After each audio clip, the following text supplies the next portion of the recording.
வணக்கம். World green lovers federation முதல்ல உணவை காதால் கேட்கணும். அது என்னது? ரஸ்க்கு. அப்புறம் கண்ணால் நல்லா பார்க்கணும். அது என்னது? நல்லா இருக்கும், சாப்பிட்டாலே நல்லா இருக்குமே, பார்க்கணும் முதல்ல. அப்புறம் மூக்கால் மோந்து பார்க்கணும். அது எப்படி சூப்பராக இருக்கே, சாப்பிட்டா எப்படி இருக்குன்னு யோசிக்கணும். அப்புறம் லைட்டாக சாப்பிட்டு பார்க்கணும், எப்படி இருக்குது, நல்லா இருக்கே யோசிக்கணும். இப்படி தான் எல்லாருமே உணவை சாப்பிட்ணும். பொறுமையாக நிதானமாக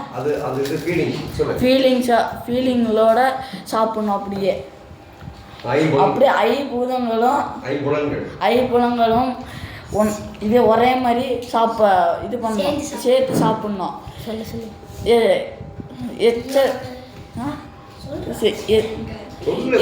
சலவாயோட சேர்த்து மென்று சாப்பிட்ணும். ஜூஸோ தண்ணியோ எதாக இருந்தாலும் ரசம் கூட அமிர்தமாக மாறிடும். ரசித்து சாப்பிட்டா ரசம் கூட அமிர்தம் ஆயிரும். நன்றி, வணக்கம்.